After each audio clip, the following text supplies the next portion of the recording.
بسم اللہ الرحمن الرحیم۔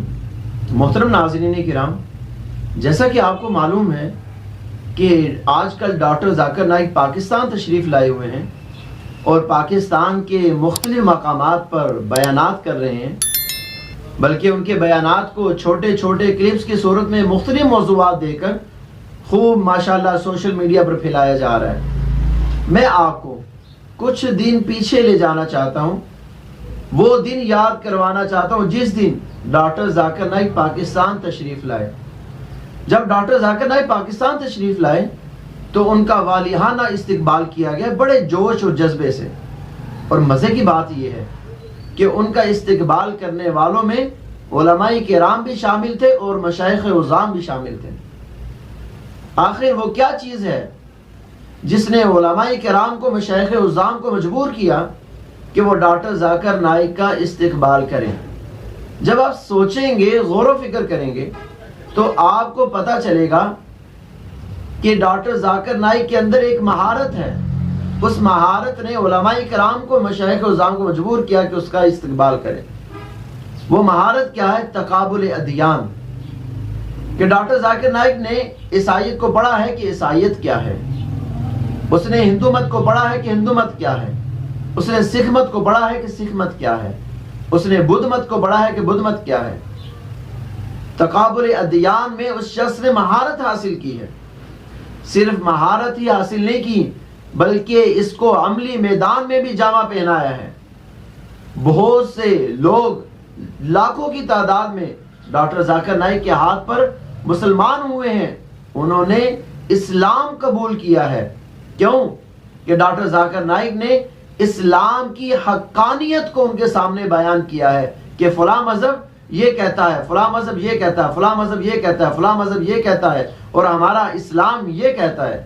جب اسلام کو دلائل کے ساتھ پیش کیا جائے، اسلام کی حقانیت کو ایک جدید انداز میں پیش کیا جائے تو پھر انسان قبول کیے بغیر نہیں رہتا۔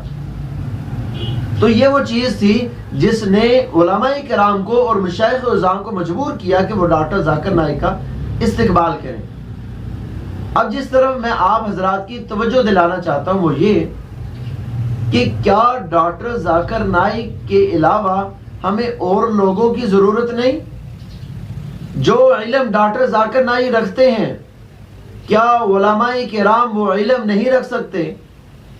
جس چیز کو ڈاکٹر ذاکر نائک نے پڑھا ہے، کیا علماء کرام اس چیز کو نہیں پڑھ سکتے؟ میں یہ سمجھتا ہوں کہ اگر علماء کرام تقابل ادیان پر مہارت حاصل کریں، ڈاکٹر ذاکر نائک سے زیادہ کام کر سکتے ہیں، ڈاکٹر ذاکر نائک سے زیادہ لوگوں کو مسلمان کر سکتے ہیں۔ کب؟ جب علماء کرام تقابل ادیان پر مہارت حاصل کریں۔ اور علماء کرام تقابل ادیان پر مہارت کب حاصل کریں گے؟ جب علماء کرام کی اس طرف توجہ ہوگی۔ اور علماء کرام کی توجہ کیسے ہوگی؟ اس وقت ہمارے وطن عزیز کے اندر 3 بڑے وفاق موجود ہیں: وفاق المدارس، وفاق المدارس الفیہ، تنظیم المدارس۔ کیا ان تینوں وفاق کا جو نصاب ہے، اس نصاب میں تقابل ادیان پر کچھ کتابیں موجود ہیں؟ اور ہمارے پاکستان کے اندر تقابل ادیان پر اس قدر کام نہیں ہو رہا جس قدر کے کام ہونا چاہیے۔ ہو رہا ہے، کچھ نہ کچھ کسی نہ کسی درجے پہ کام ہو رہا ہے، لیکن جس درجے پہ ہونا چاہیے اس درجے پہ نہیں ہو رہا۔ کیوں؟ اس لیے کہ علماء کرام کی، مشائخ عظام کی اور اہل مدارس کی اس طرف توجہ نہیں ہے۔ جس طرف ان حضرات کی توجہ ہوتی ہے اس میدان میں کام کرنے والے وسیع تعداد میں پیدا ہوتے ہیں۔ مثال کے طور پہ علماء کرام نے دیکھا کہ اس وقت قادیانیت کا فتنہ پھیلتا جا رہا ہے، مرزائیت کا فتنہ پھیلتا جا رہا ہے، تو ختم نبوت کے عقیدے کے تحفظ کی ضرورت ہے۔ تو اہل مدارس کی توجہ ہوئی، علماء کرام کی توجہ ہوئی، مشائخ عظام کی توجہ ہوئی۔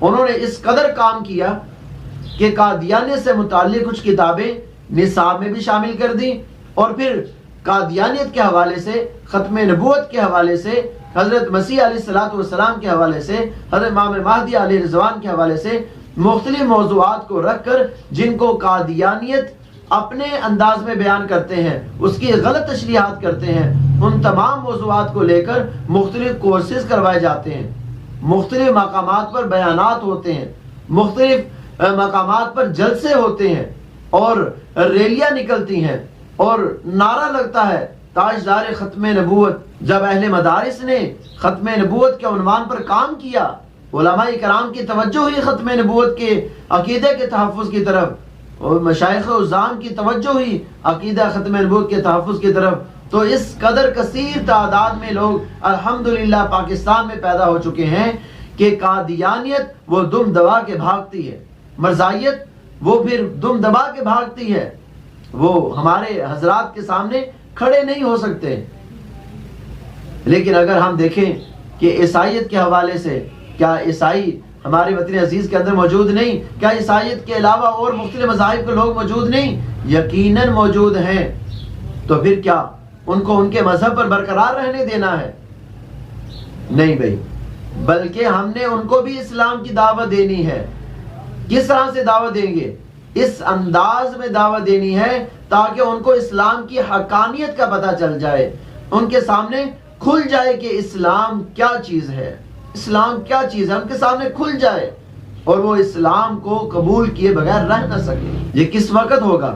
جب اہل مدارس کی توجہ ہوگی، جب یہ تین بڑے وفاق اپنے نصاب کے اندر ایسی کتابیں شامل کریں گے جو تکابر ادیان سے تعلق رکھتی ہیں۔ چند تو کتابیں ہیں جہاں پر انسان اتنی بڑی کتاب بخاری شریف پڑھتا ہے، مسلم شریف پڑھتا ہے، ترمذی شریف پڑھتا ہے، سنن نسائی پڑھتا ہے، موطا امام مالک پڑھتا ہے، اور موطا امام احمد بن حنبل پڑھتا ہے، اور اسی طرح سے ابن ماجہ پڑھتا ہے۔ یہ بڑی بڑی کتابیں موجود ہیں۔ تو ان کے مقابلے میں اگر تکابر ادیان کے لیے دوسرے مذاہب کی کچھ کتابیں پڑھ لی جائیں تو انسان اس کے اندر مہارت حاصل کر کے عیسائیت کو اسلام کی طرف کیا راغب نہیں کر سکتا؟ یقیناً کر سکتا ہے، اور پھر کرنا بھی چاہیے۔ ہمارے ہاں اس عنوان پر کام ہو رہا ہے، لیکن اس قدر پختگی کے ساتھ نہیں ہے جس قدر کی ہونا چاہیے۔ میں امید کرتا ہوں کہ میری اس بات سے آپ تمام احباب اتفاق کریں گے اور کوشش کریں گے کہ اپنے وطن عزیز کے اندر بھی ایسے افراد پیدا کیے جائیں جو تقابل ادیان پر مہارت رکھتے ہوں، اور اگر ایک شخص ایسا پیدا ہو جائے جو حافظ قرآن بھی ہو، عالم دین بھی ہو، مفتی بھی ہو، تقابل ادیان پر بھی مہارت رکھتا ہو، تو پھر آپ دیکھیں صحیح وہ اسلام کی حقانیت کو کس طرح سے بیان کرتا ہے۔ اللہ تعالیٰ سے دعا ہے کہ اللہ تعالیٰ ہمیں بات سمجھنے کی توفیق عطا فرمائے۔ آمین۔